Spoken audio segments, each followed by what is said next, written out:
just a heads up, this podcast is a long podcast. Feel free to hover over the timeline, and then you'll find any section you're interested into. Like, we would like for you to see the whole podcast, but some people are interested more in some topics. Just feel free, again, search on the timeline, and pick the topic you want to listen. Welcome back again, viewers, watchers, listeners, to episode 22. 22, almost the 22nd of December, close. We're getting to the holiday season here in the Colorado Army National Guard. We're wrapping up the year with this last podcast, tentatively, of the year, right, Sergeant Rivera? Yeah, so this is the last podcast for the first year since we started, Elevated Duty Podcast. So, we're happy to be here. Almost a year ago now. Yeah, and today we have someone that, I always wanted to bring, because when I started doing the ideas of the podcast, I wanted to bring recruiters from different backgrounds. I wanted to bring soldiers. We wanted to bring, SMEs, leadership.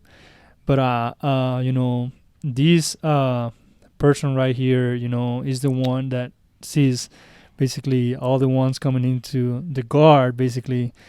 Correct. If you're new to the Guard, you've met our guest today. Yeah. So welcome to the podcast, Sergeant First Class Lane Parker. Gentlemen, thank you for having me. I really appreciate it. Thank you so much. Yeah. So, Sergeant Parker, you are, if I'm not mistaken, the MEPS counselor. Correct. So, So the official title would be like a liaison, right? Yep, the Army National Guard Service Liaison for U.S. MEPCOM. Perfect. That's the title. I was like, I usually call him either the MEPS liaison or the MEPS counselor. Yeah, GC. MEPS GC. Mm-hmm. Yeah.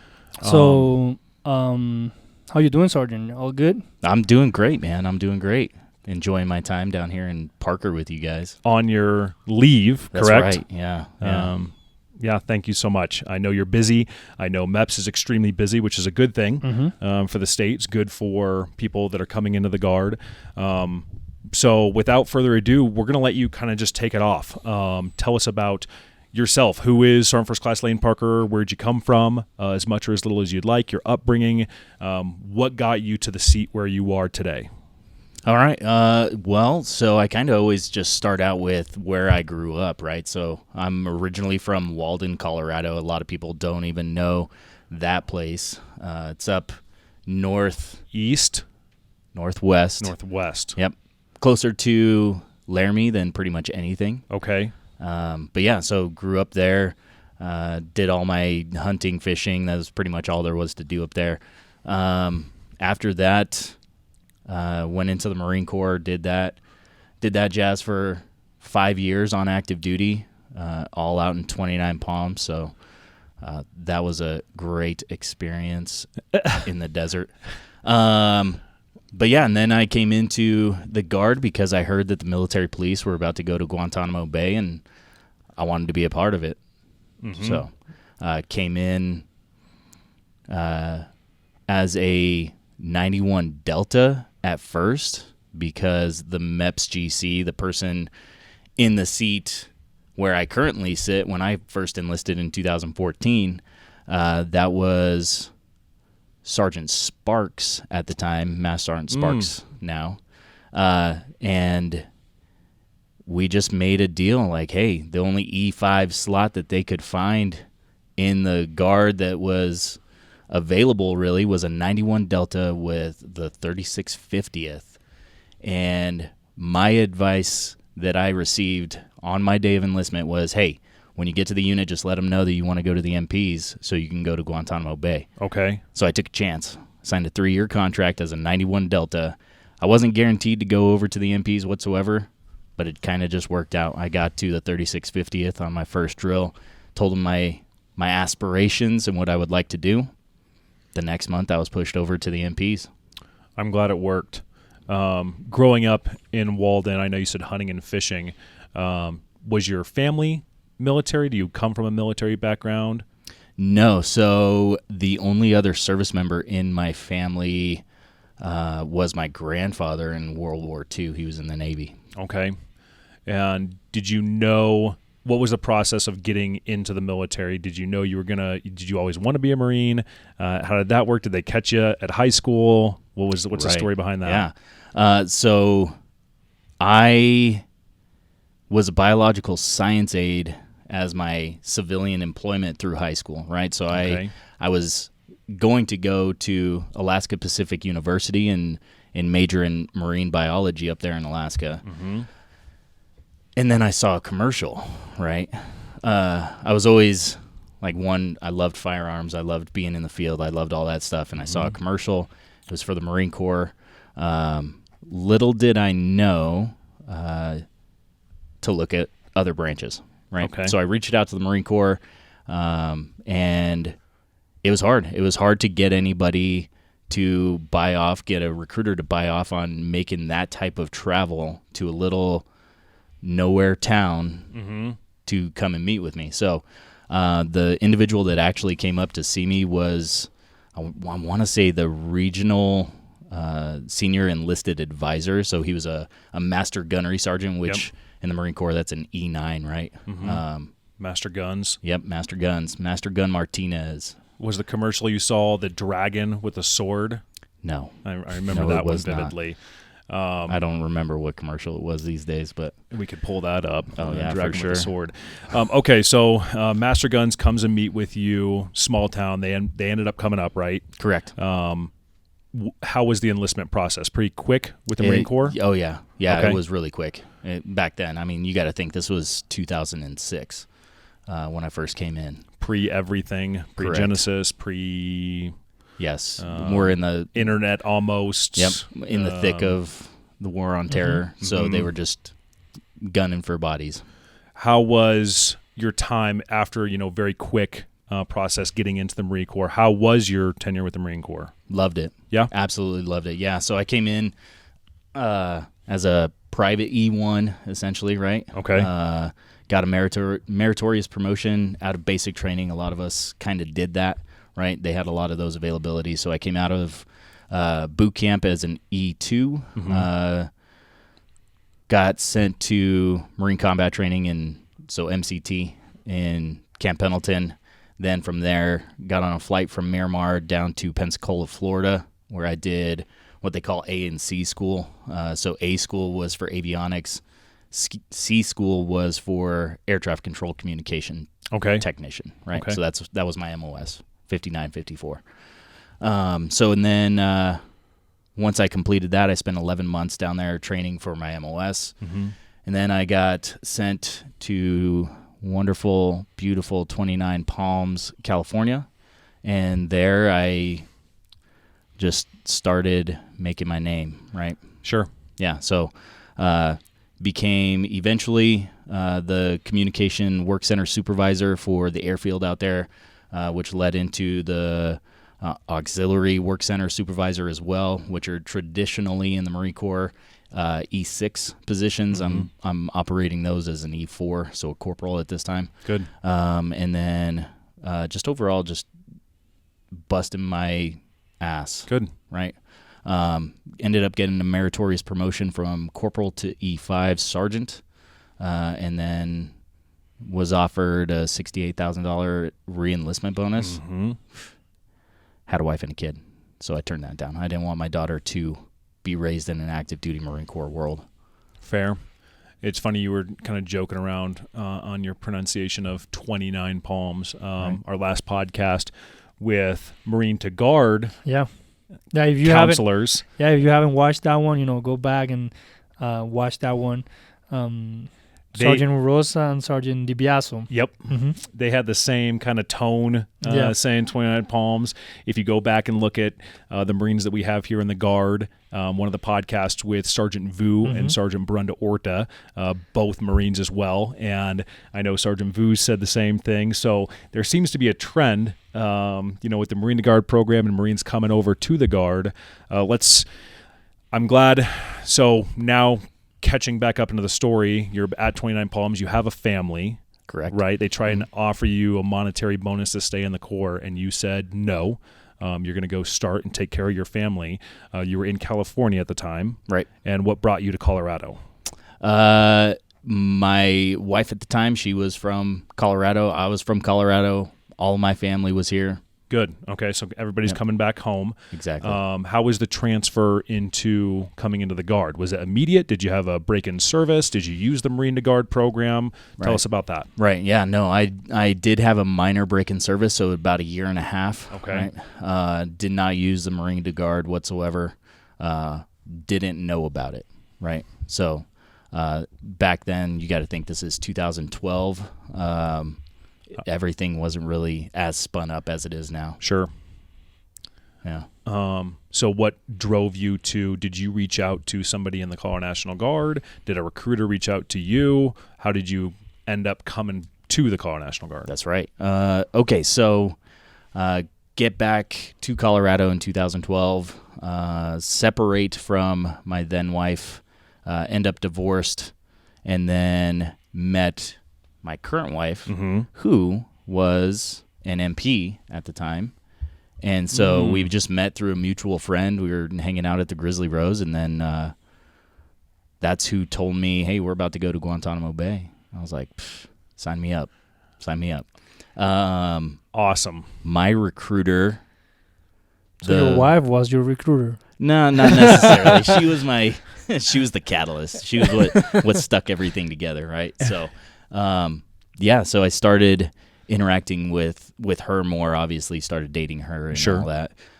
Started to meet the network of people that she knew within the Guard, so all the MPs and stuff like that. And then just took that leap of faith, and now Master Sergeant Denome, he wrote most of my contract. Okay. For you, coming back to Colorado, coming back home, as a sergeant getting out of the Marine Corps, with the active duty Marine Corps mindset and that lifestyle, right. Did you see yourself ever coming back to the military?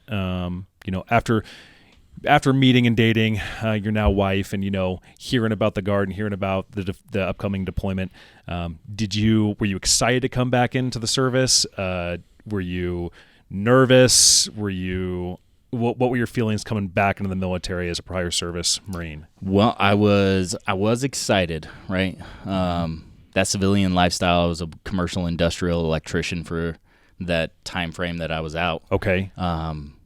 And interacting with civilians wasn't my forte, right? So I get along with everybody, but it was I thrived in that more military type environment. So I was excited. I was also somewhat nervous just because I did come from an active duty Marine Corps world, and coming into the Guard, I was just like, well, is this going to not meet my expectations? And so I was kind of nervous about that, and how I would be received, right? Because I had the low fade, short hair. I walked and talked like a Marine. Yep. That's kind of how it was. So I was kind of nervous about that transition.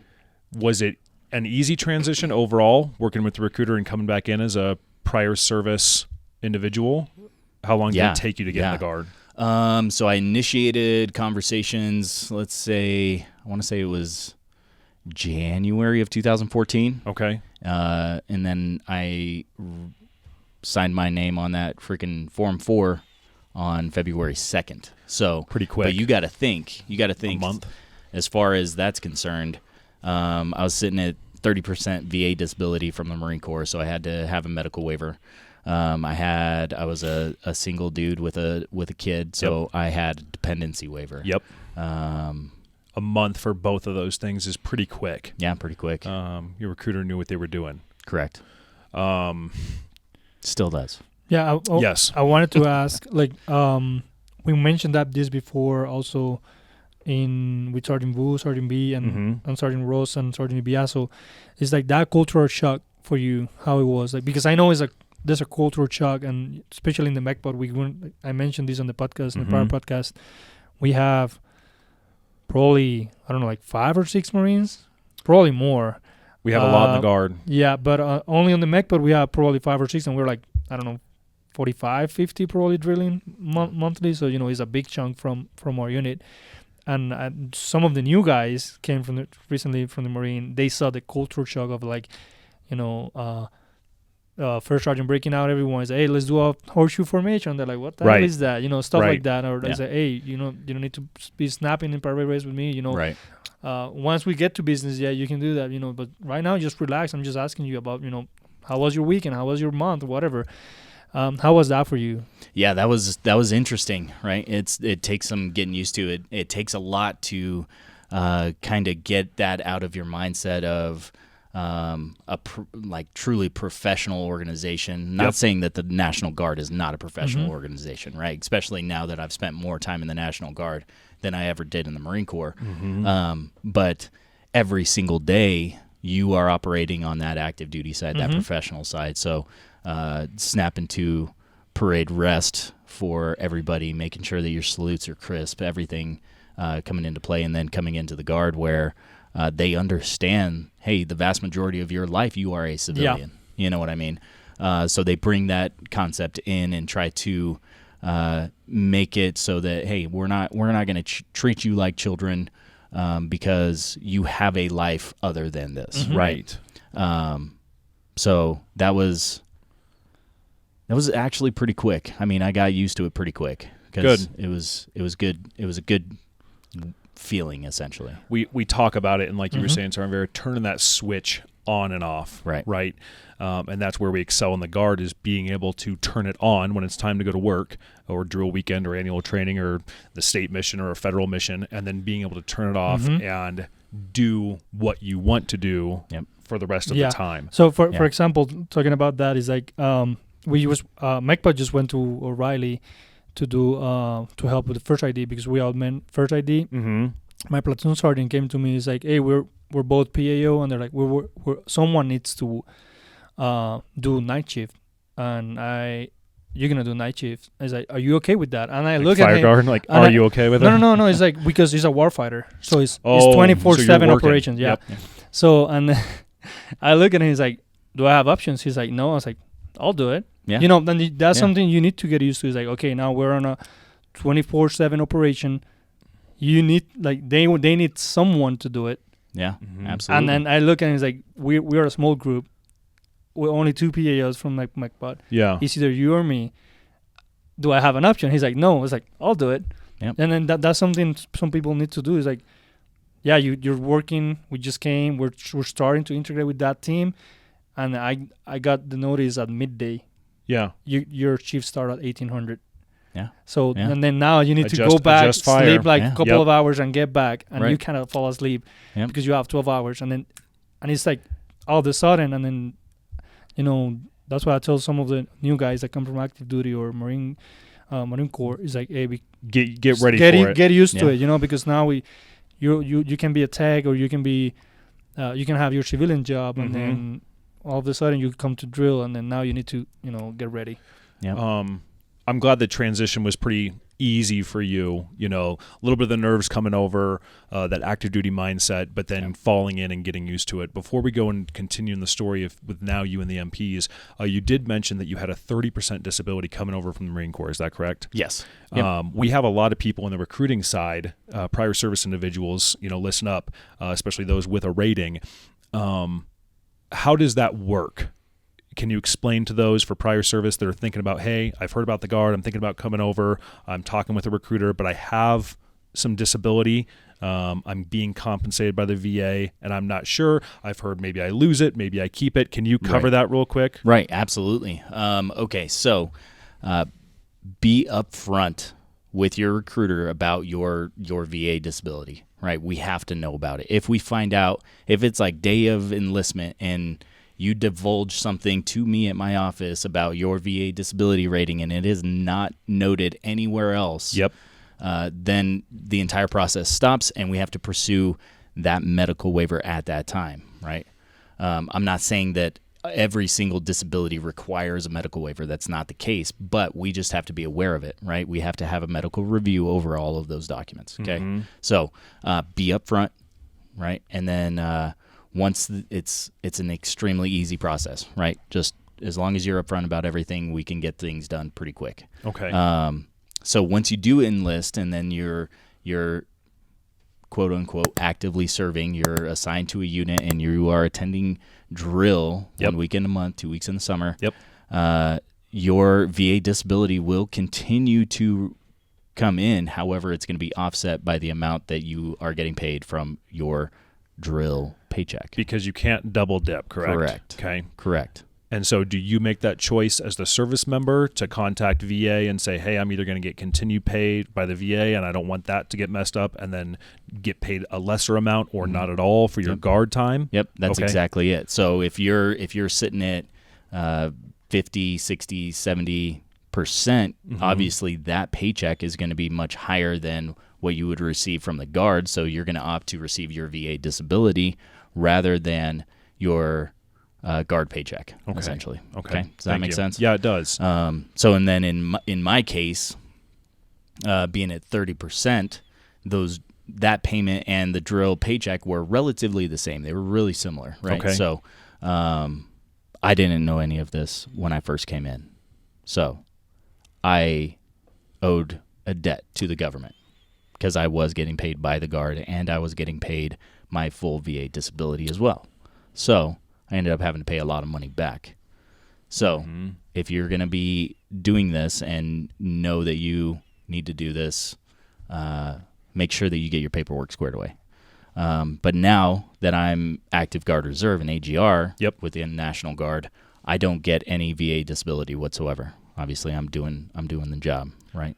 And that goes for AGR, like you said, as well as, does it go the same for technicians? Or is it a little bit different? That I'm not too sure about. Okay. Yeah, we can look into that. Look at that. Well, I'm glad it worked for you, except for that debt that you owed. I bet that was not a fun surprise. How long was it before that debt was discovered? Let's say when I got back from Guantanamo Bay in 2015. Okay. It was a heavy debt. The recoup process fairly easy. They just started going with every LES and paycheck, taking out a percentage. Is that correct? Right. Okay. Well, I'm sorry that happened to you. If you're listening, right, as a prior service individual with a VA rating, try not to let that happen to you. Yes. Right? Absolutely. You've heard it. So, and the recruiter should be doing their job as well, right? And Definitely. like you said, explaining and being upfront as the applicant. Right. Okay. So getting back on track, you are now with 193rd. You were with 193rd. Right. Because you transferred over from 3650th. Right. And volunteered for the deployment to Guantanamo Bay. Yeah. How was Guantanamo Bay deployment? That was fantastic. Yeah. Cuba. Yeah, it was great. I mean, that operation out there, that is something where when you are working, right, you're actually at the detention facility or anything like that, you're locked on. That's your job. That's your task. That's your mission for the day, right? Any of your off time, you got to do whatever you wanted, essentially, as long as you stayed. Like we couldn't leave Guantanamo Bay itself, right? The actual naval base there. Okay. But there is dive shops. You can get scuba certified. You can go to like a state-of-the-art gym. It's probably even better now that it's been almost 10 years now. But you can get your captain's license to be a captain of a boat. You could go fishing, deep sea fishing. You could go pretty much do whatever you want. You can kayak across the bay. You can go search for manatees. You can do whatever you wanted, right? There were, since it is a PCS station, a permanent change of station for naval personnel, right? It had McDonald's, Taco Bell, bowling alley. It had all of the amenities that you would traditionally find at a naval installation. Sure. So we got to take advantage of that. But I was assigned to the Joint Task Force over there, so doing detention operations. I've heard good stories for the most part from that mission. But like you said, locked in. That's a serious thing. Hopefully, were there instances? Is there anything crazy stories from working the detention facility? the public, and I'm sure those listening, you've heard of it, like Guantanamo Bay, and there were some pretty high VIPs, Right. And targets that the DoD has there. Is any stories that you'd like to share? Well, so I was an MP, right? MOS certified as a 31 Echo. Mm-hmm. However, due to my civilian expertise with my commercial industrial electric work, Yep. I went down there as an engineer capacity, right? So I did maintenance throughout various different facilities. Okay. So my face-to-face interactions with detainees wasn't as much as any of the guard force. Okay. Right. There were instances where I was accused of different little things, right? Like air conditioners, right? I was working on air conditioners Okay. because one went down, so it got extremely hot. You got to think, Guantanamo Bay, it on the southern end of Cuba is like a tropical desert. There was cactus and iguanas. It was just hot all the time. Mm-hmm. So when an air conditioner went down, it was like a priority one job For welfare, safety. Okay. Exactly. So some of the detainees did not like that it was hot. So they were saying that the engineers are doing things they shouldn't, but it was just because the machinery actually went down. I had to replace a motor in a massive industrial air conditioner. And then it got too cold. So they complained about that as well. Okay. That's something cool, and that's something we mentioned before, is that we have people that come into the guard and they have this crazy amount of expertise, and then they just want to do something different. They might want to do the same thing. And my wife has a similar story. So we went to Guyana on this humanitarian mission. We were building women shelters, community shelters, and schools. Mm-hmm. And then they were running a Med Ready. It was a joint mission for Southcom. And then my wife, we went as drivers because they wanted drivers that were mechanics. Right. So it's like we were mechanics, but then we have our driver's badge, and we were already, we have our license for the Humvees and everything. So she asked one of the colonels for the Med Ready. He's like, "Hey, I'm an optometry student. Can I go and see how the operations are doing?" And she's like, "You're an optometry student? What year?" She's like, "Second year." I said, like, you might know more than my technicians. Yeah. She went in there and she was finding cataracts. She was doing like all this crazy stuff. She removed foreign objects from eyes. Yeah. And she's like, I'm like right now. And she's like, I've never had a mission like that. Until she became an optometrist. Now she's active duty, but we were mechanics. Right. That I guess a driver. Yeah. And she had that opportunity. So it's cool that you as an engineer. Yeah. You went as an MP, and now you're doing engineer stuff, working in these crazy machines. Yeah. We've had other individuals, like you said on the podcast, that benefit of having civilian expertise and being able to assist besides just a MOS right on deployments. That's great. Okay, so Guantanamo Bay, you came back. What continued next in the Guard? Did you start going into recruiting? Did you stay a traditional M-Day, 1 week in a month, 2 weeks in the summer for a while? What led you to kind of coming full-time to the Guard? Yeah, so I got tired of lugging around 80 pounds of tools and going up and down high-rises here in downtown Denver. Mm-hmm. So I heard that recruiting was offering up some active duty operational support orders. Mm-hmm. So I put my hat in the ring for that. And this is 2016, about middle of 2016 now. Okay. And started communicating with our now Command Sergeant Major, Sergeant Major Jimeno, and he was Master Sergeant at that time. He ran the North team, and I jumped onto his team in 2016 as an ADOS, and that's when recruiting officially kicked off for me. That's good. Yeah. Yeah, we have a lot of people either whether they're prior service or just civilians that are looking to come into the Guard.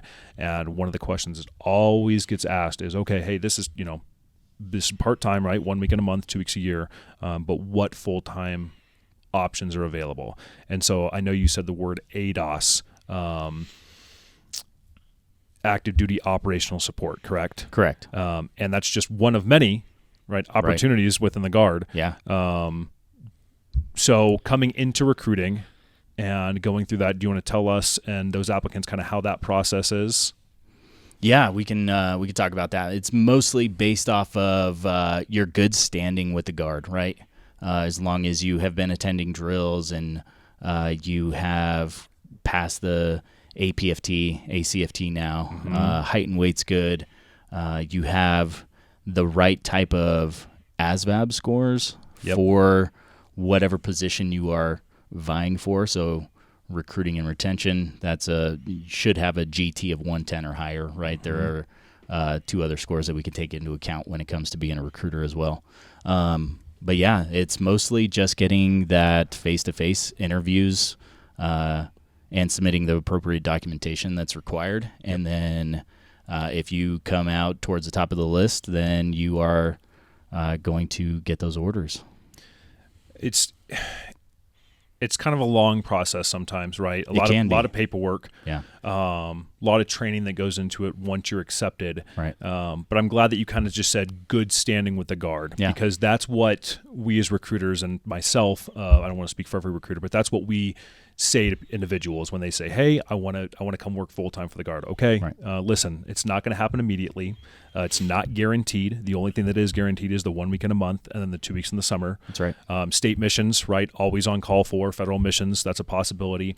But I just tell them, hey, if you're doing the right thing, if you're showing up, if you're going above and beyond, if you are volunteering for everything, hey, send me, do good on your PT, do good on marksmanship. You will make a name for yourself, and then doors will open within the Guard.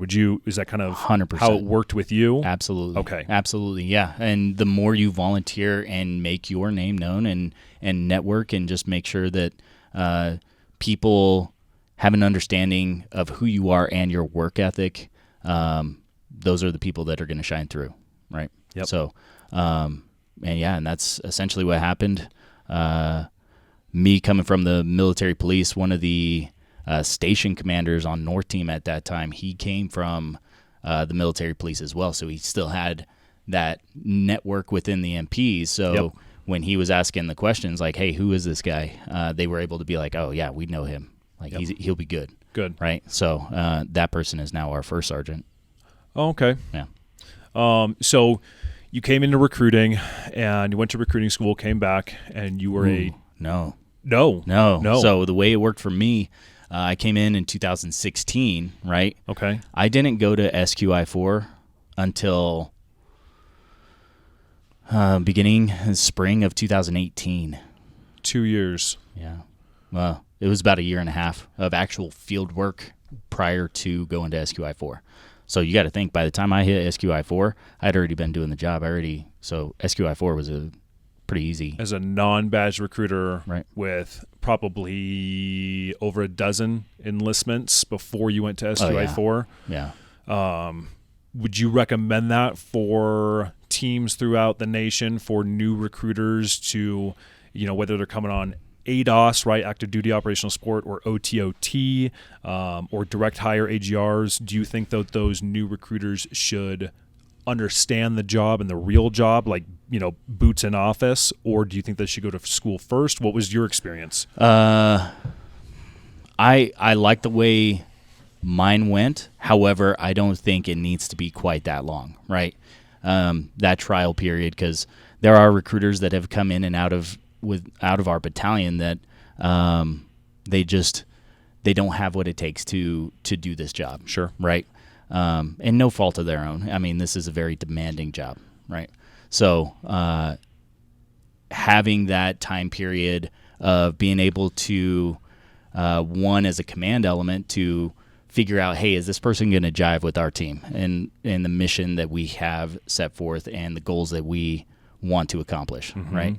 And then, two, for that individual, like, hey, is this going to work out realistically for your lifestyle? Like, is this something that you can actually thrive in?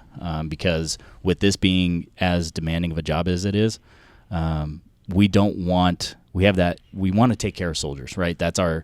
As NCOs, that is our number one thing. Sure. We take care of our soldiers, regardless of, like me as a MEPS GC right now, I don't have anybody, I don't have soldier responsibility. There is nobody that I am responsible for. However, me interacting with all the recruiters across the state of Colorado and other states, I see it as my responsibility to take care of them, right? Whoever walks into my office. So we need to be able to identify these individuals and, hey, this doesn't seem like it's going to be a thing for you. Yeah. It's going to hurt your relationship, your lifestyle with your kids, whatever the case may be. We need to be able to identify that first and foremost, right? Yeah. Before dumping a ton of government funds into training individuals that are not going to be suited for the job. Does that make sense? It does. Cool. I'm glad that, hopefully leadership throughout the nation, if they watch this podcast and they're with recruiting retention with their state, take that message to heart.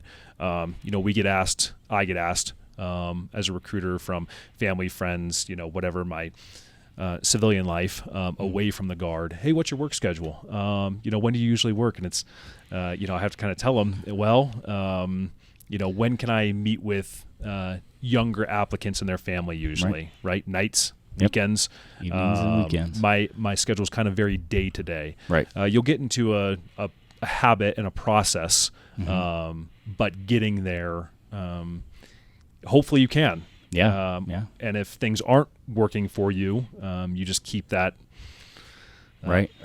original schedule. Yeah. That's where that mentorship piece comes in, right? Is we as senior NCOs and people that have been in this job for a minute, that's where our mentorship really takes hold. Like, you have to be able to develop these recruiters into understanding a work-life balance, right? Because there are some recruiters that are really they're gung-ho and they're recruiting all the time, and then a few months down the road they burn out, right? I remember when I first started, it got to the point where I would be out to dinner with my wife, and I'd be scanning the room for potential applicants, right? A lot of people will scan rooms for potential threats and egress points, right? I was scanning for the same kind of thing, right? I was scanning for targets, but it was for military age individuals that I think just from a glance would be suitable for our jobs, right? And then, I had to shut that off. I had to learn how to shut that off. And then my wife, being in the Guard as well, she would also be in the same kind of boat. Like, I was the recruiter and she was my support element, right? She would be like, hey, did you see that person over there? Like, no, you need to go talk to him. Okay, I'll go talk to him then. That's good. It was good. It was good for a little while, and then I started burnout, right? So that kind of leads to 2019, okay, right? I was feeling that burnout big time, okay. Right? You're back from recruiting school. You're a qualified Yep. Recruiter. Are you a senior recruiter? Are you an expert recruiter at 2019? 2019 senior badge. Okay. Senior badge. So for those that are listening and maybe want to do this, right? So can you explain how that works? Yeah. Coming in. Yeah. Absolutely. So once you complete SQI-4, you earn that the basic badge, the basic recruiting badge, right? So if you in one 365-day period, right? It's like a rolling calendar, if you would. If you complete your mission each month for 12 consecutive months, then you earn the senior badge, right? And then it's the same kind of process from senior to expert. Another 12 months. Correct. So you're a senior badge recruiter. You're feeling the burnouts 2019. You're a street traditional recruiter, correct? You're assigned high schools. Yep. Still in E5 at this time. E5. What happens? What's next? Next for me, I I had kind of pushed out to my network that I was willing to look at other positions within the National Guard as far as an AGR, because I picked up my AGR orders, I want to say at the end of 2017. Okay. So I was an AGR, and I wanted to stay in the AGR program. So I kind of put some feelers out. And About leaving recruiting. correct. Okay. Yeah. Going out and getting back to a line unit. I didn't really necessarily care what it was. And then I caught wind that the state had developed a OML, an Order of Merit list, for vacant AGR positions, and I was at the top of the list. And the number one job at that time was a supply NCO position over at Aviation with Delta Company 3rd and 140th, Medevac. And, got the offer the next month after I heard about it. And took the job. Oh, okay. So that's news to me. I didn't know you had left. So you leave recruiting, and you're working full-time AGR supply. Correct. What brought you back?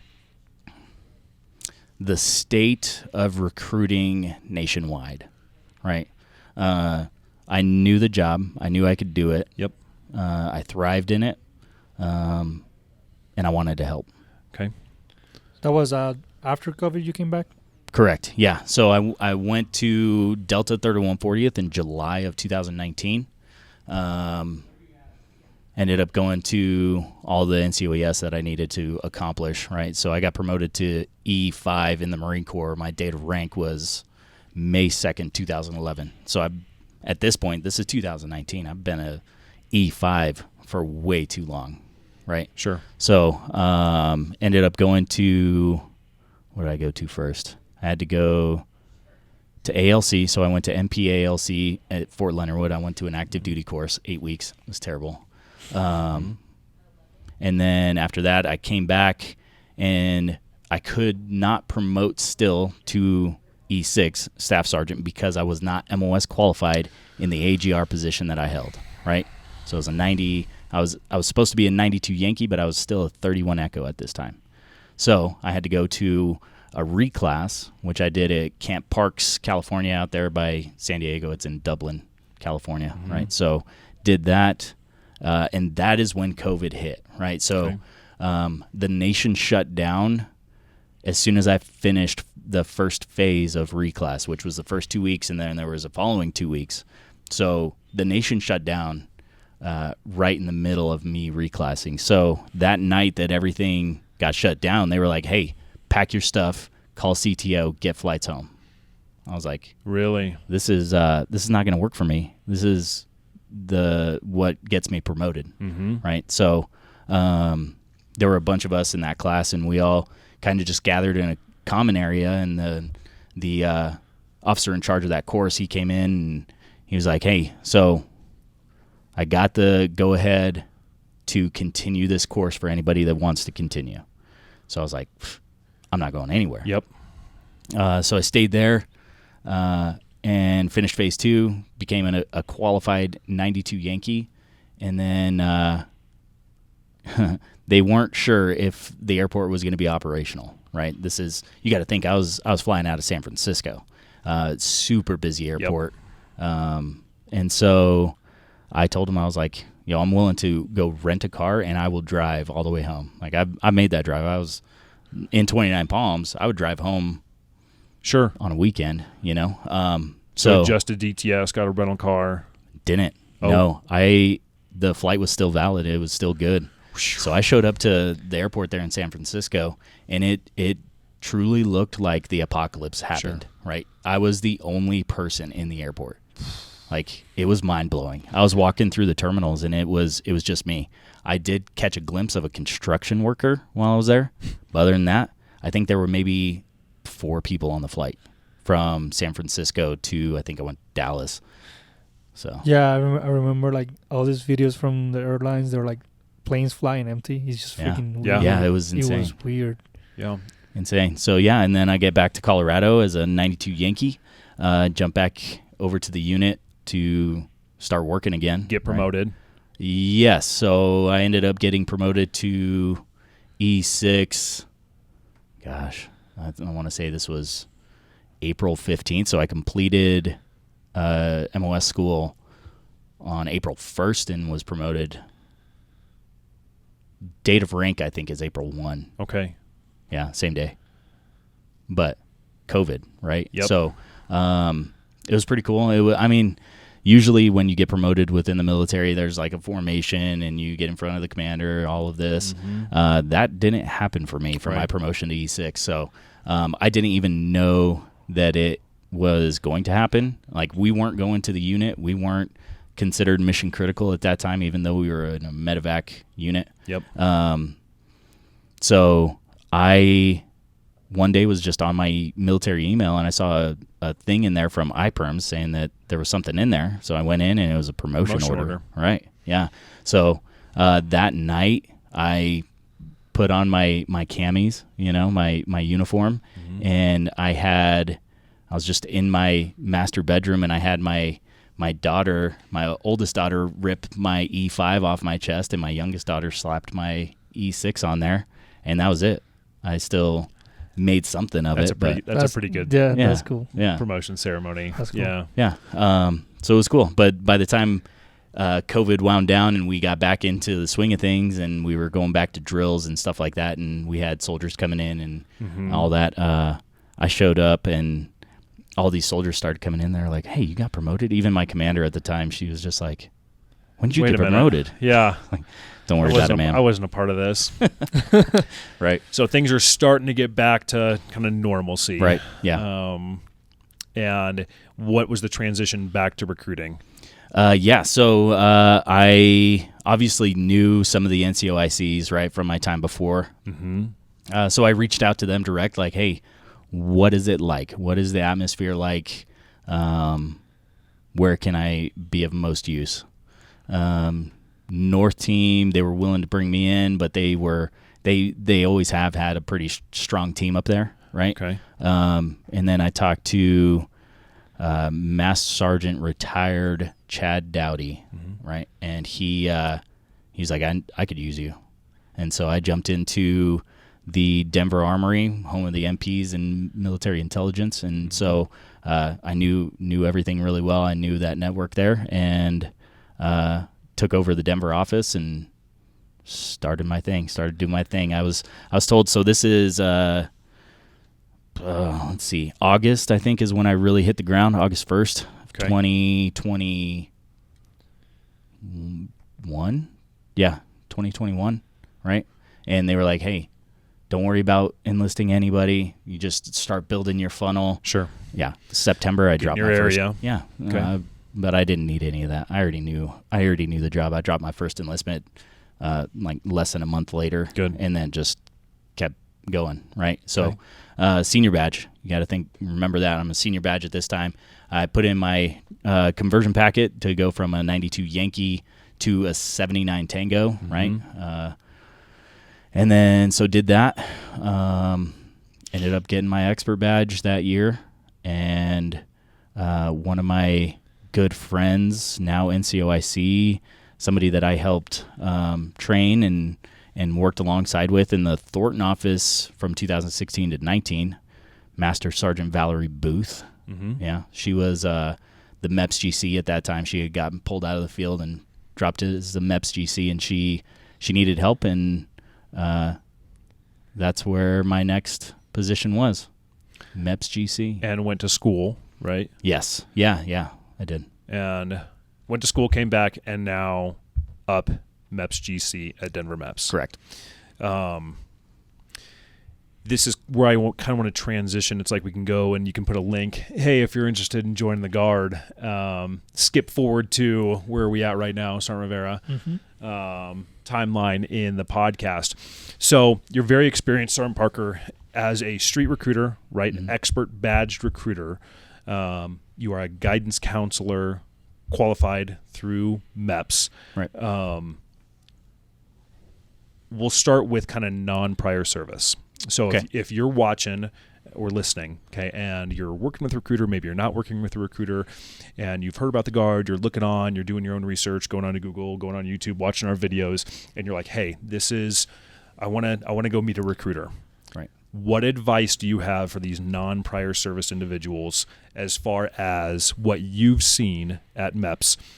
What to wear, what not to wear, what to do, what not to do, showing up, not showing up, what to bring, what not to bring. Yeah. Kind of starting from the process of meeting the recruiter. What advice do you have for these individuals?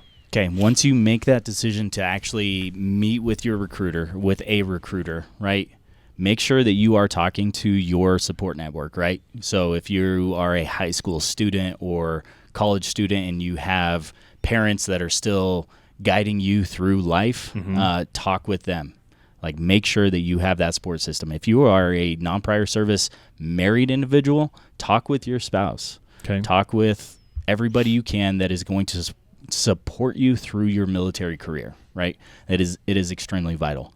The next thing is write down all the questions that you have, right? Because I can't count the amount of times where I've had people come into my recruiting office when I was a street recruiter and be like, yeah, I have a ton of questions. Okay, let's start there. What questions do you have? I don't remember. Awesome. Well, this is why I told you on the phone. You should write them down. So write down the questions. That way because it's intimidating. You're in a new environment. You're talking to a complete stranger. You're talking to a military professional. Hey, you're wearing a uniform. It's intimidating, and that is something that's going to cause you to just forget everything that you had a question about, right? Okay. So ask those questions and then continue the process, right? Trust your recruiter, right? Okay. A lot of times applicants are under the impression that recruiters are liars. And that is not the case, especially with the National Guard. I can't speak for other branches because I'm not them, but I do know all of the recruiters within the Colorado Guard, a lot of them with the Wyoming Guard. I know Arizona. I know tons of recruiters, right? And all of them are going to tell you exactly the truth. I mean, we're not going to sugarcoat anything. We're going to tell you how it is. Mm-hmm. I love that you said that. When I meet with applicants and when I'm explaining, especially with their family or friend or that support group, I let them know, and I'm not doing it in a negative way, like you said with the other branches, but on the active duty side, if you are working your way through the ranks as an enlisted, non-commissioned officer, you may most likely be forced to be a recruiter at one point or another in your career or become a drill sergeant. Yep. And I explained to, and you now watching and listening here in the National Guard, we don't make people have to do recruiting duty. Correct. This is a voluntary job. Right. Okay, so trust your recruiter. Thank you for pinning on that. What about the the prior service like yourself?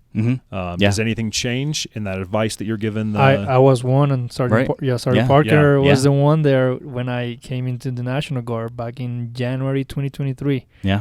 That's how I met you. Yeah. Yep. With it, when it comes to prior service, right? You don't know everything. Prior service, you don't know everything, right? Things change, and that's one of the big issues that we're fighting right now, right? Not necessarily fighting, but before, right?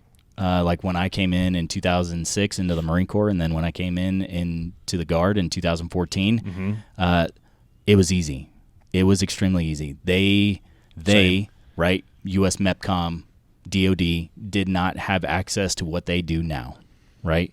So when we say we need to know your entire medical background and law violations, that's no joke. Like, we have to know, because it's gonna be brought up no matter what. Whether you tell us or not, it's gonna show up. So prior service, be honest with your recruiters, please. Okay. Please. I wanted to add, like, for prior services, especially here in Colorado, our recruiters, they are always like on top of like that. Especially my recruiter was Sergeant Klaus. He helped me, to transition from the reserve to the National Guard. And he will call me on a Sunday. He was like, hey, dude, I need you to do this, and this. Yeah. And then I'll drop everything I was doing and then go straight to that, because, I was already offered a full-time job. Right. So I'm like, this is nothing what I'm doing. Like, I was fixing my house. We just bought a house. Yeah. And then, unpacking. I'm like, this is not priority. My priority is, is just to make sure that recruiter has everything he needs. Yep. So, from my side and my experience back like in 2023 when I moved, is as soon as that recruiter call you, just try to give that paperwork or the form that you're requesting. Yep. That they're gonna request like everything that you gave the first time, they're gonna request again, like social security card, passport, anything that they request, just have everything.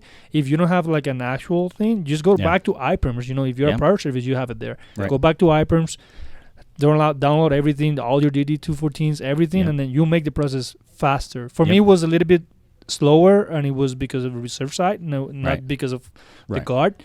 But they expedited everything, and I think by the moment I got the offer to the moment I was in, I'll say like 2 months and a half. Yeah. And I got my conditional release like pretty fast too. Yeah. So yeah, and that goes across the board. Having that ability to prioritize whatever your recruiter needs, right? It's not going to take long, right? No. It doesn't take long to get documents to throw a signature on a page. Non-prior service, prior service, just get those documents, get whatever the recruiter is asking for. They're doing it for a reason. The quicker you do it, the quicker you actually write your contract. Yeah, and I remember I did the same form because we were missing stuff, and I was like, hey, you got to re-sign these, and I was like, I did probably the same form. I don't remember the form. I did like 4 times. Yeah, I had to redo it. If we got to redo it, we got to redo it. I was on NCO already, and I know, this type of stuff is like, stuff change, or this is this is wrong. We gotta redo it. Absolutely. It's a lot like technology, right? Technology is always evolving, and so are regulations. So are the forms that we are filling out. Things change, processes change, locations of signatures will change. Things just change. Yeah. So have faith.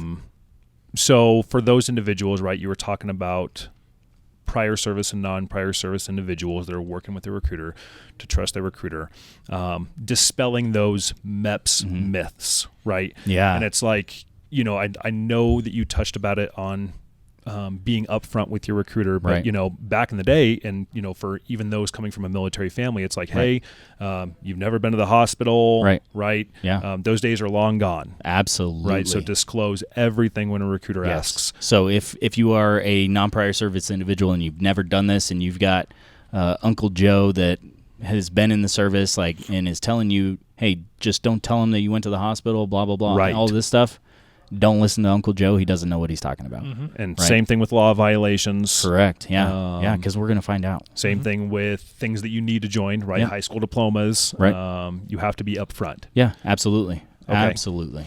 And so you're working these individuals, right? You're working with a recruiter. You've heard it here first, right? Be upfront, trust your recruiter, and you're going to get a point to where now your recruiter is scheduling you to go to MEPS. Yes. And some of the myths, right, at MEPS to where it's like, hey, am I taking an ASVAB? Is it a pencil test? Am I going to get disqualified for flat foot? Do I have to have a roommate? Yeah. Do I have to fall in with, what can I wear? What can I not wear? Yeah. What are the advice for these individuals, prior service and non-prior service, going to MEPS or going back to MEPS? Right. So you are, first step, ASVAB. If you are a non-prior service individual, right, you're going to be taking the ASVAB. The ASVAB is an easy process, right? All that you need to have with you is a driver's license or a form of ID for high school juniors and stuff. We can use your current school year ID as long as it has a picture of you, right? We can use that, and we need your social security card that is signed, right? And then a form that is generated by the recruiter, which is the US MEPCOM 680-3A, right? So that's all you need. And as far as attire when it comes to the ASVAB, no hoodies, right? Because no hoodies, okay. Right, that is relatively new because they caught some individuals cheating by writing things or having notes located on the inside of the hood. So that's how it works, right? No electronic devices on you. So phone goes into storage. Apple Watch or some kind of digital watch goes into storage. No notes. No notes. No nothing. It's going to be those 3 things that I talked about, valid ID, social security card, and that form. And then That's it. You don't need a pen. You don't need a pencil. You don't need paper. You don't need anything. That's all provided, and it is going to be a digital test, right? Okay. Digital test. So you'll have paper and pencil there to do any math equations that you need to do. But other than that, it's just the click of a button. Now, you said no hoodies, right? What should they wear? What should these individuals wear if you're going up to take the ASVAB? So anytime that you're at MEPS, it is preferred, right, that you come in a business casual attire, right? Just, it's a professional building. We've got many individuals from different walks of life. We've got civilians that work there that have retired from the military. We've got retired officers all over the place. You've got service liaisons like myself up there. And the better you appear, right, the less of an issue we believe you to be, right? So if you show up in basketball shorts and a torn-up T-shirt, we don't expect a whole lot from you, right? But if you show up and you're wearing some nice jeans and a collared shirt like a polo or like a sweater or anything like that, like, hey, we're not going to have any problems whatsoever with this individual. Dress for the job you want. Correct. Right? You're trying to join our team or a team. Consider it like a job interview kind of thing. Right. Right? Dress to impress. Okay. I mean, that doesn't mean you have to wear a 3-piece suit or anything or a dress, but dress appropriately. Okay. And make sure that you shower the night before or even before you go into MEPS, right? Because body odor is a thing. And when you get over 100 individuals that are processing for the military into one floor of a building, and if they don't shower or have proper hygiene, it's gonna smell bad. And I will say, no, it's not only the amount of people. You can be alone there and you're gonna sweat because the process is, it's, as you say, it's intimidating. It is intimidating. So like even for me, I was prior service. I went back to MEPS. And I was like, and I think Sergeant Ross and Sergeant Biaso yesterday mentioned that like Marines don't want to go back to MEPS. Right. Like that's why we have the Marine to Guard program to ease that process. Yeah. It's because once you go back in there, you're gonna sweat. Like even though you might be cold, you're gonna be. I was nervous. I was like, I don't know why. I was like, sure. I already have an offer. Something might happen. Place, right? They might drop. Like you start thinking crazy stuff in there. Yeah. And then you're like, I don't know. Yeah, and that's kind of like my MO, right? Up there in my office, I try to alleviate that intimidation. Like I can be an intimidating individual, and some people still see me as that, but I carry a really personable demeanor when I am in the office because I understand. I've been through MEPS twice as well, and nobody wants to just be ridiculed or beat down as soon as they're there for the first time, right? So non-prior service, right? You've never served. You're going up. You're taking the ASVAB. You're dressed appropriately. Should these individuals be studying? Yeah, definitely. Okay. Definitely, especially depending on your age group, right? So the ASVAB is based off of a 10th or 11th grade education, and if you haven't looked at algebra in 10 years, you might want to brush up on that. Arithmetic, reasoning, reading comprehension, all of that stuff. Just dig in. Probabilities. Yeah, there's a lot of free information. As recruiters, I never tell someone to, go get a tutor or pay a subscription service on the internet. There's enough good information out there. ASVAB app is a really good one if you want to study. Your recruiter should be telling you this, and you should absolutely. You want to score the highest that you can, right? So that's going to be your eligibility of what you can do in the military. Yep, absolutely. What about the myth of like or prior service individuals? Excuse me. Yeah. So hey, I heard I have to go back and take the ASVAB again. Can you expel some of those myths? Yeah. No, you do not. No, you do not. If you have served in the military, those ASVAB scores are essentially good for life, right? Unless you want to increase those. You can get an exception to policy to retake the ASVAB and use your updated scores. But no, you do not have to retake the ASVAB if you have qualifying scores. So one thing I wanted to mention is like on our website, coarmyguard.com, we have a sample of the ASVAB. We're working right now to make it bigger because we've been seeing based on our analytics that a lot of people are taking it, and it works for anyone. Yeah. So we on the marketing team we're seeing like, hey, we have a lot of traffic. The people, wanting to take the ASVAB test. So we're working right now to make it bigger.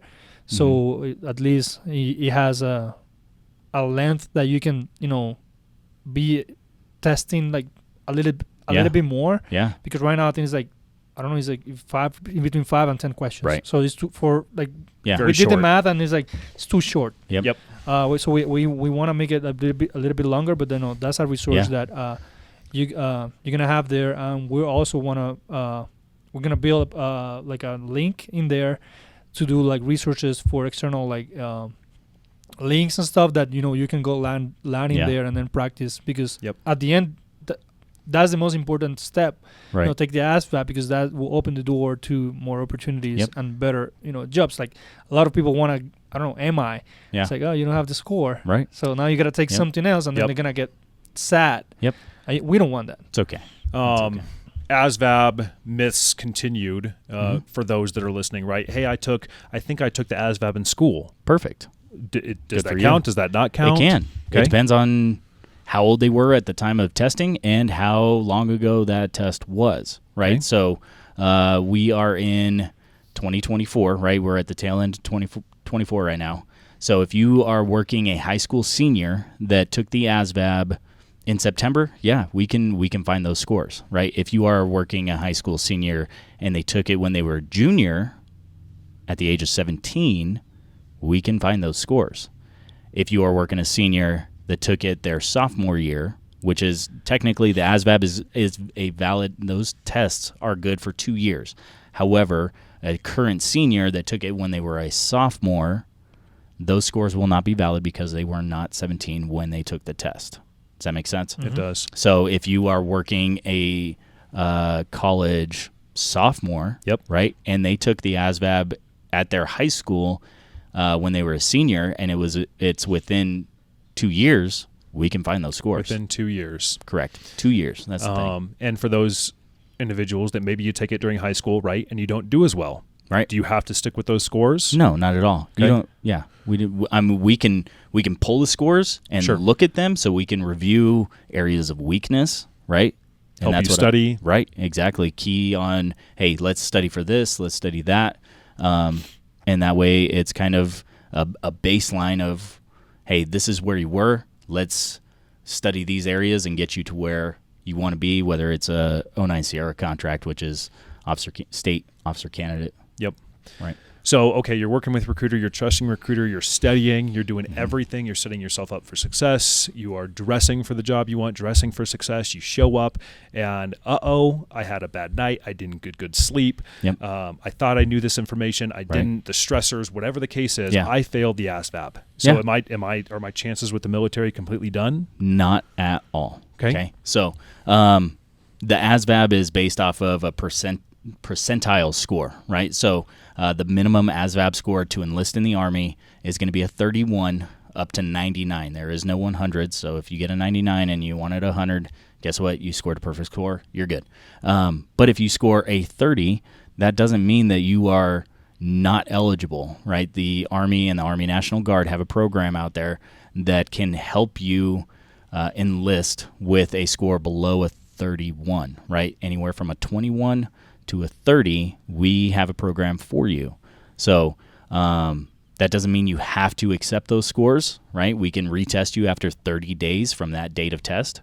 However, there is the 09 Mike program, which is a future soldier preparatory course, right? So basically, you would enlist, instead of it for an actual MOS, you would enlist for the MOS of 09 Mike, right? And then you would ship to Fort Jackson at the earliest available ship date, okay?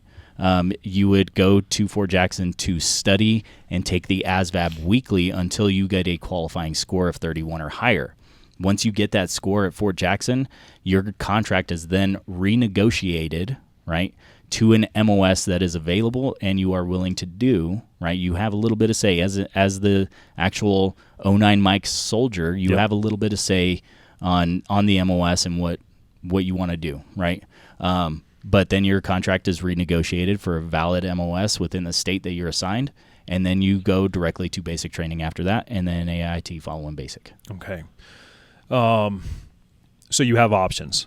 Tons right? of options. If you happen to fail that test, which you shouldn't, right, because you're doing all the right things, there are things that we can do and you can do, retaking the test, doing the 09 mic route.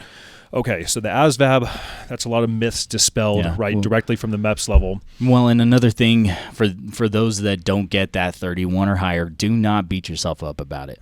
Don't do that. That's not a reflection of who you are, right?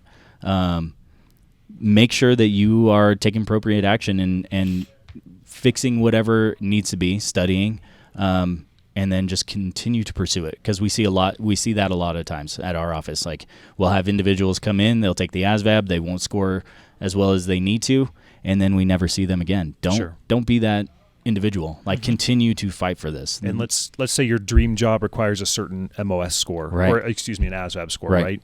And you don't get it, but you're above a 31. What would you recommend to those individuals?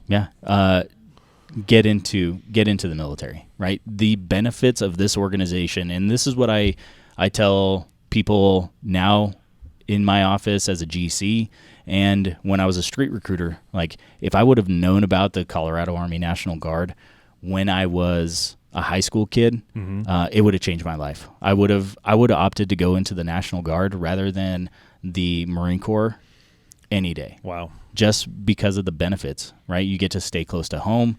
You get your education paid for. You get to network with people from every walk of life.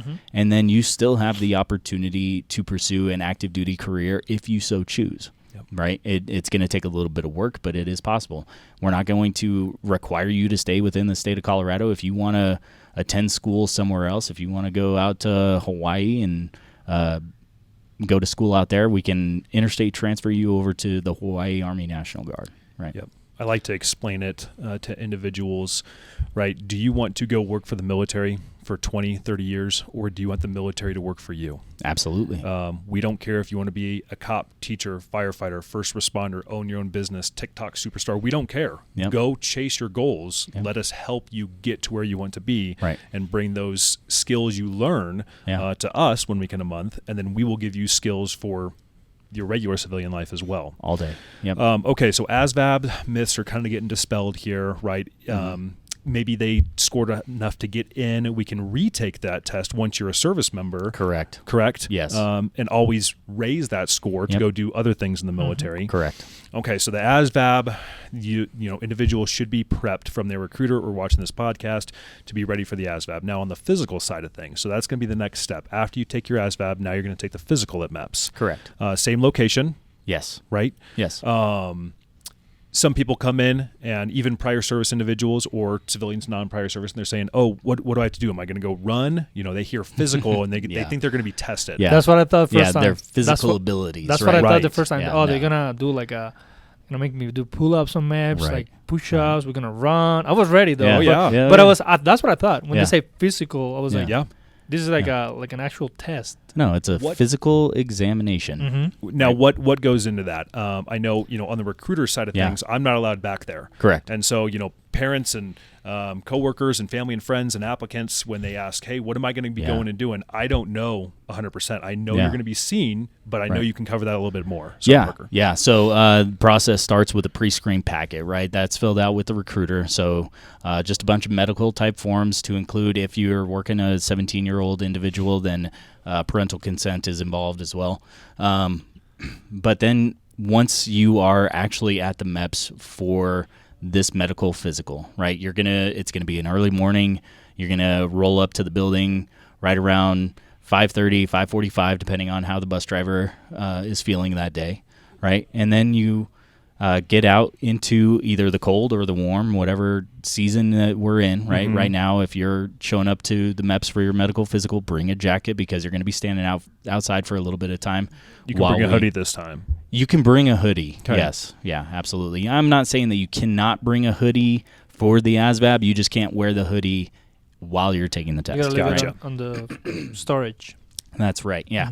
Mm-hmm. Okay, so and then you get brought into the MEPS building, and you get checked in at our main control desk, right? You'll get a sticker that kind of has like a checklist on it of different processes through the medical exam, right?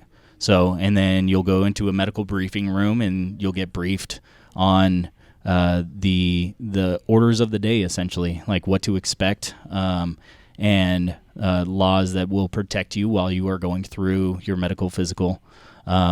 And then it kind of just kicks off, right? It's a big event in a way, right? With different stations. The biggest thing that some people need to be aware of is that you need to show up to the MEPS building with a full bladder. You will take a urinalysis. If you are unable to complete your urinalysis by 12 o'clock that afternoon, your processing is completed. Like, you are sent home. And that's a drug test. Correct. Okay. Yep. You want to show up with a full bladder, take your urinalysis. There will be somebody watching you pee in a cup, essentially, right? It is from body to cup. They will be watching. So just be aware of that. If you're shy, make sure that you are continuously drinking water so that your body, what goes into your body is going to come out one way or the other, right? So if you are a shy individual, just know, hey, I need to continuously drink water, okay? So after that, there's a breathalyzer to make sure that nobody is showing up to the MEPS intoxicated, right, with alcohol. And then you're going to go through a vision screening, hearing. You will get your vitals checked. None of this has to be in any specific order.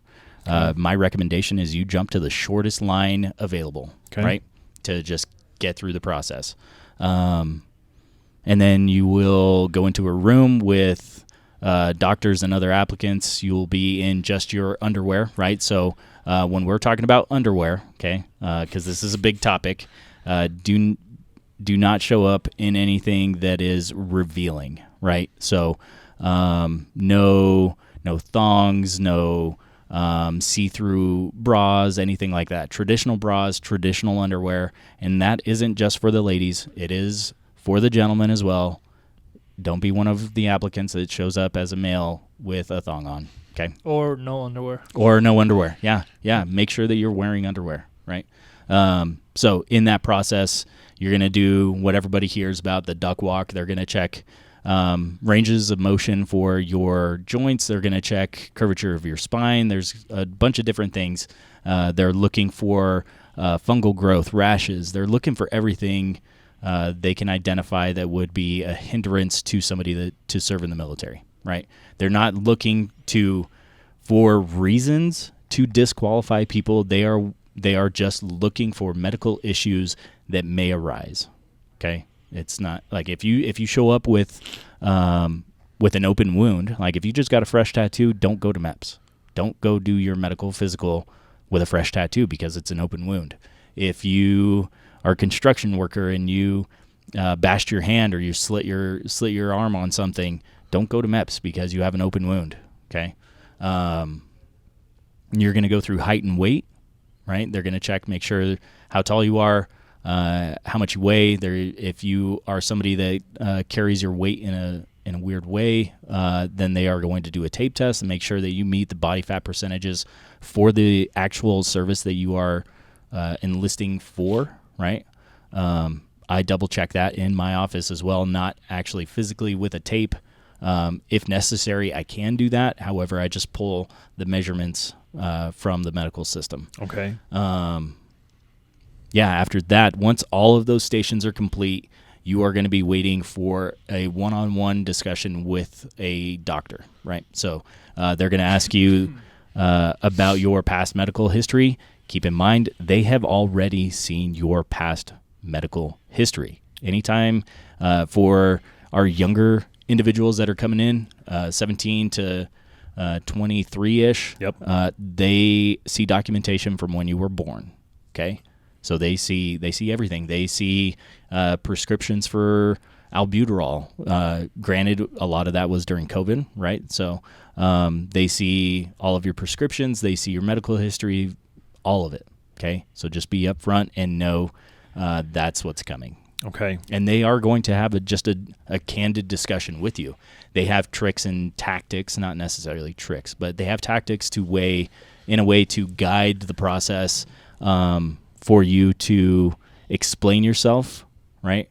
But you don't want to sit there and just divulge everything. They're not your traditional psychiatric doctors or anything like that. They are there just to get a medical assessment of your ability to perform in a stressful environment. Okay.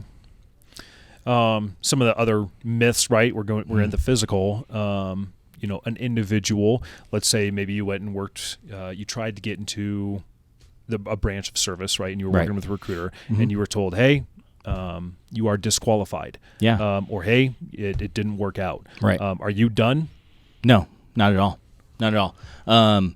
Each branch of service has their own medical waiver process, right? So if you're quote unquote disqualified due to a medical reasoning, that doesn't mean that you are overall disqualified and you're never going to serve in the military, right? That means that, hey, in order for you to serve in the military, the branch of service that you're enlisting with has to be able to willingly accept liability for whatever medical issue that you had, right?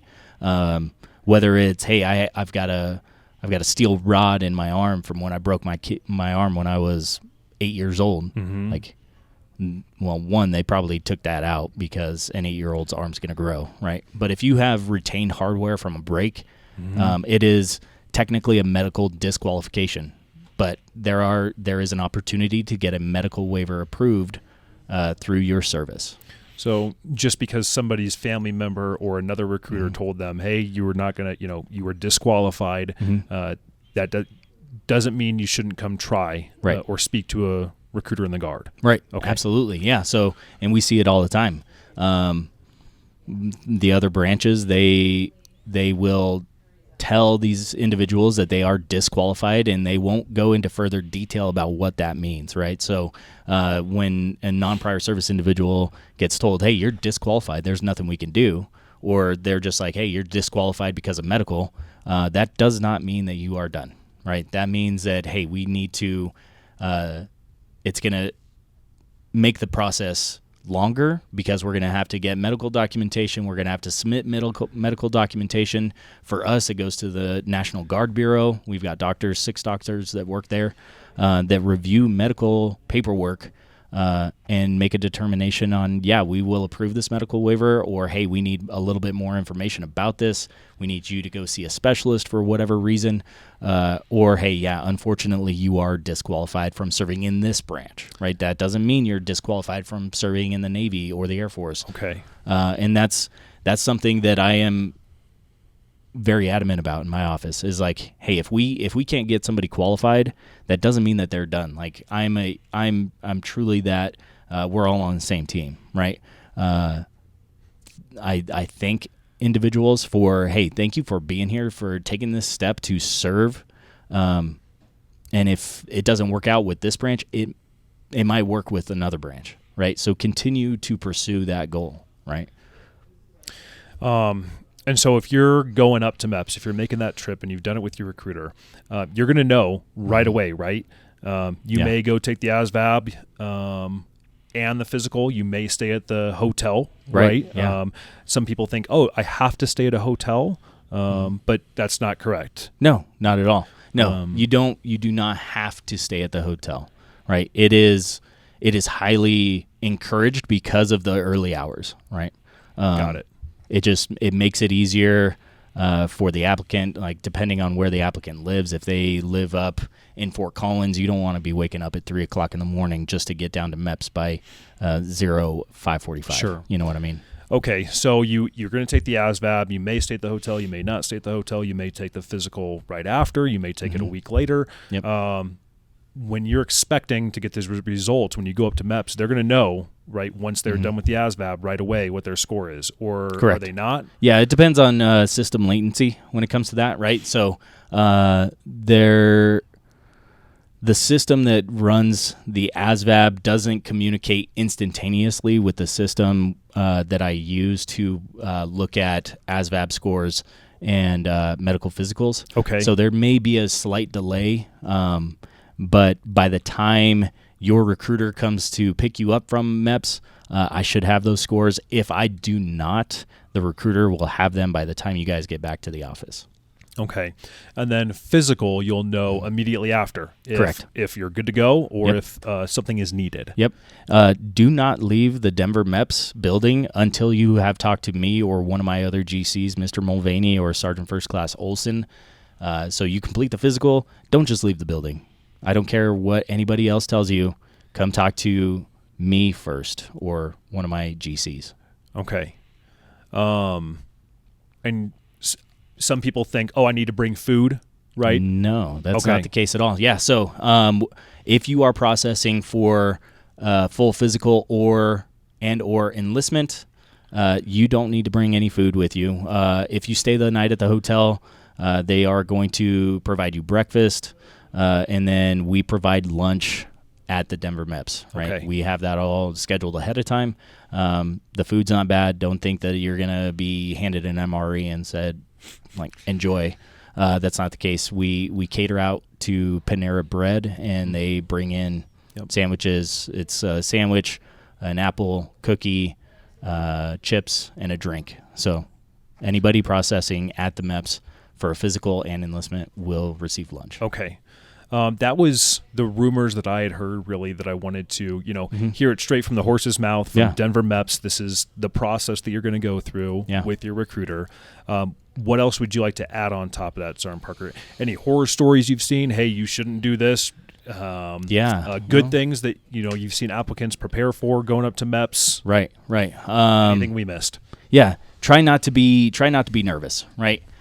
Be polite, be professional in everything that you do. Right? Say yes, sir, yes, ma'am, no, sir, no, ma'am, to pretty much everybody. If you know ranks, use them.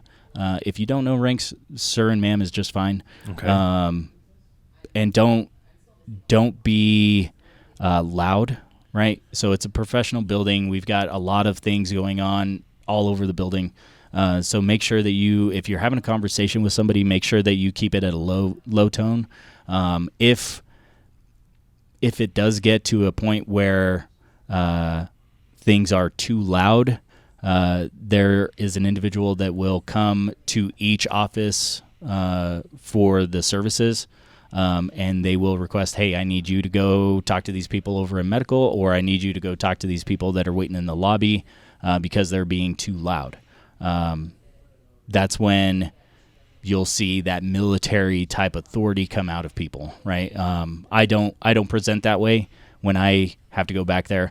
When I get asked for the second time, then that former life of mine comes out. If I have to go back there more than once to tell people to keep their voices down, the other part of my life comes out, which is that Marine Corps side.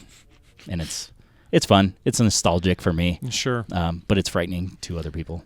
Some people say, hey, why do I have to go back to MEPS? Mm-hmm. Or my friend went through and they had to go to MEPS like 4 times. Okay. What's happening there? Yeah. So could be ASVAB scores. They could be retaking the ASVAB. It could be because they were left what is called open for a medical review, right? So if you don't pass the hearing test, right, then you're going to be left open, and you can go back to the MEPS to retake your hearing test after 48 hours, okay? Same thing with, let's say, the urinalysis. If you cannot pee in a cup prior to 12 o'clock, then you're going to have to come back. You have 72 hours to actually get back to the MEPS and take that urinalysis, right? Okay. Other than that, traditionally, you should only be at the MEPS. If you pass the ASVAB, that's one visit. You get through medical. Whether you are technically qualified or disqualified, right, that's one visit. And the way we operate right now, that should be it. You should be the National Guard, right?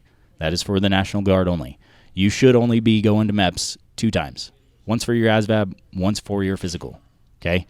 If you choose to come back to the MEPS for a 3rd time, it's because you're going to write your contract. We can do outside of MEPS processing, so you can sit with your recruiter and your recruiter's boss. Yep. And I can write your contract over a Teams call. Yep. And you said, so that third trip, right? So you're going through, you've been up one trip to take the ASVAB. You've been up the second trip to take the physical. Now that third and final trip, you're going up. Yep. Now your recruiter promised you a job. Yeah. Right? They promised you a bonus. Yeah. They promised you when you're going to go to training. Yeah. They promised you how long you're going to be serving for in the National Guard. All these myths. Oh, I didn't get the job that I wanted. Oh, I didn't get the bonus. My recruiter promised me airborne from MEPS, guidance counselor, right? Again, what is true, what is not true, what happens on that enlistment day for you when you're going to come up and join our team. Yeah, so our recruiters here for the Colorado Army National Guard, they are not going to be promising you really anything because they know that I will have they will receive a phone call from me, right? Because if a recruiter promises you something and it doesn't happen, because there are regulations and ways that those things do not come to fruition, don't expect those promises, right? But if you are told that you are going to be X MOS, whatever MOS, and it doesn't happen, there are multiple factors that come into play, right? So it could be ASVAB scores that don't quite line up. I have a workaround for that, and that's okay. But if it's, let's say, color vision, because we're not really going to know. Like, hey, are you colorblind? I don't know. I can see colors. Well, cool. You're red, green. So that means you can't do this MOS. Or, hey, you've got marijuana use in your history. You can't do this MOS. Hey, you're not a U.S. civilian. You can't do this MOS. Let's look at different options. And that's kind of my job, right? Is I am that last line of defense for individuals when it comes to their actual contract, right? I'm not there to lie to anybody, to screw anybody over whatsoever. I am there to make sure that they are legally qualified to enlist for the MOS that they have chosen. That doesn't mean that I'm going to go against popular opinion and say, hey, this is what the Army needs, this is what you're going to be. That's not what I do. Okay. Their decision matters, right? Because the number one thing for NCOs is to take care of soldiers. At that time when you're sitting with me in my office for contracting, you are a soldier to me. So I'm gonna take care of you. Okay. So if you wanted to be a 68 Whiskey combat medic, but you're not qualified for that due to whatever reason, I'm gonna try to find a way to get you into a similar type field or interacting with that same MOS as much as possible. Okay. Right? If you want to be a 15 Tango crew chief and you are not qualified for that, or there are no vacancies within the state of Colorado, right? So if we don't have any of those jobs available at that time, I'm going to advise you on, hey, you can do this and cross-train or whatever the case may be. You'll be operating in a similar capacity to a 15 Tango. You just won't have that actual MOS at this time.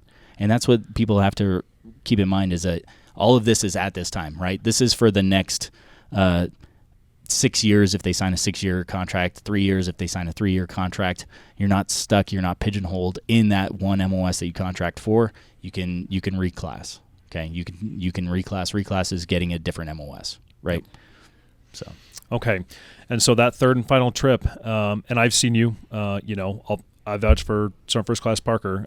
By no means are you trying to stop the process. No. More facilitate any of those last minute things that may come up before you join our team on that big day. Yeah. Speaking of the big day, hey, my dad, maybe somebody in your life was an officer, and they want to swear you in. Can they come up? Absolutely. So if you've got an individual in your family or your network, right, whether it's a friend, an uncle, somebody at the church, whatever it may be, if they retired from the military as an officer, and that's the key, like they have to be retired as an officer, right? Or 20 years or more. Well, or medical retired, I guess. Retirement. Okay. retired. Okay, If retired. they are retired as an officer from the military, they are authorized to administer the oath of enlistment. Okay. Now, that doesn't mean it's only to retired individuals, right? We have individuals that are that have family members or friends that are currently serving officers. If they are currently serving as an officer, they can administer the oath of enlistment as well. Okay. Which is awesome. I mean, if you got somebody in your network like that and you want to make this like a truly special thing, I'm gonna move heaven and earth, Sure. and I'm going to make sure that room is you and your loved ones alone. Like usually, the oath of enlistment is administered with a group of people doing the oath at the same time. Yep. However, if you have some special circumstance that you want, I'm gonna do it. I'm gonna figure it out. Awesome. Yeah. And so that should be the last trip to MEPS. Yeah, right? absolutely. Should be. And Yeah. moving on, so you should know, and again, like you said, trust that recruiter. Like Sergeant Rivera said, be on top of, we will work as hard as you want us to work to get into this team, but you have to prove that you want to be on this team. What advice do you have wrapping it up from your experience as a GC to now shifting away from maybe you're joining our team, but maybe you are a recruiter here in the state of Colorado or a recruiter somewhere else and you're watching this podcast and maybe you're new to recruiting. Maybe you're a senior badge recruiter. Maybe you're an expert badge recruiter. Maybe you're thinking about going to become a GC. Whatever it is, what advice do you have for those individuals as recruiters from the GC standpoint? Do not look at your MEPS personnel as evil individuals, right? That's a stigma that is throughout the entire nation. At all of the MEPSs, the GCs are seen as those that are just trying to stop the process or to get people disqualified. That's not the case. We are truly here to help. Bring positivity. Like I try to maintain a positive attitude in every aspect of my life, especially when I'm in the office because of the strenuous effect that this job has on people. So if you walk into my office and you're greeted with a handshake and a smile and just good words, like it goes a long ways. So if you are in this type of field, be professional, be positive. Don't let this job consume you, right? Be that person that you always are, and just be yourself. Have fun with it. Enjoy that interaction with different people from all walks of life, and thrive, right? Great words. Yeah, that's great. Hey, if you're liking the content, like, subscribe, hit the notifications bell so whenever we upload any piece of content, you get a notification bell, on your phone. Follow us on Instagram and Facebook, CO National Guard. Yep. CO National Guard. Do you? What do you have? Oh, you have. We have the two questions. We have the two questions. the We man- didn't do it because we were remote last time. Yeah. But before I ask you the kind of final two questions, Sergeant Parker, is there anything else that you'd like to share with our viewers and listeners, service members here in the Colorado National Guard? Is there anything that you wanted us to cover during this kind of, interview podcast today? Is there anything we missed? No, I think we covered a good amount of stuff, and A lot. yeah. A lot of content. For sure. So we'll wrap it up with the two questions that we always ask. You can answer them in either order, Okay. no pressure. So question number one, what piece of advice, a quote, something that you want to pass on, it could be to somebody still serving, somebody that's out, something that's stuck with you, whether it's from the Marine Corps or your time here in the National Guard, that you would like to share. And then number two, who would you like to challenge to come on the podcast next? So me as a spiritual individual, right? My faith is a big thing for me. So I go to biblical with this, and it works for the military lifestyle in a way, right? And it's in the book of Isaiah. And then I heard the voice of the Lord say, whom shall I send, and who will go for us? Here am I, send me, right? That is something that I live by. Like, I love it. Every aspect of what that means, both in my faith and in my careers and in my lifestyle, in my family. That hits deep for me. I like that. That's great. It reminds me from who's the actor in Fury that says it when they're in the tanks. Shia LaBeouf. Hey, thank you. Yeah. Yeah. That's strong. I like it a lot. So, who are you challenging? Who do you want to see on this podcast? I would challenge Major Samantha Kayuma. Major Samantha Kayuma. Yeah. I don't know her. You will. Okay. She's great. Okay. She's got a great story. She former enlisted and then commissioned pilot. Yeah. That's great. Yeah, we had, good one. we didn't have the chance to have a pilot. I invited Mayor Misler, but then she's too shy. She's like, no, like I don't. And I was like, you are a great speaker. I saw her like talking about her life at when General Richardson came, the Force General up to her high school. Yeah. Oh, she was. You were there, right? Yep. She. That's why I was like, I want her on my podcast. Yeah. She's funny. She knows how to speak. She knows like how to like control like the people like giving her story. Like I was laughing. Yeah. Like, all the kids were like, I was laughing at her story because of the way she basically do the person like the accent of her mom and all that. So it's super funny. Yeah. But it will be great to have like a pilot here. Yeah, you can reach out to her, and if you'd like to shoot her a text or find her on Distro and give her a heads up, she's been challenged. We appreciate that, Sergeant Parker. Oh, yeah. Yeah, I'll reach out right away. Anything you want to close with? Not at all. Okay. Not at all. You guys got anything else for me? No. Again, coming in on your leave, right? Taking care of soldiers first, being an outstanding NCO. You have a reputation here within the Colorado National Guard. So thank you. Of course. Your time is very valuable, and we appreciate it very much, and I know our viewers and the National Guard appreciates it. And what's next for Sergeant Parker? That's a good question. I just want to be of use, right? I want to make the most of what I have to offer, knowledge transfers, and spiritual guidance, whatever the case may be. Send me. Love it. Awesome. Well, thank you so much. Tune in for the next one. We'll see you next time. Bye.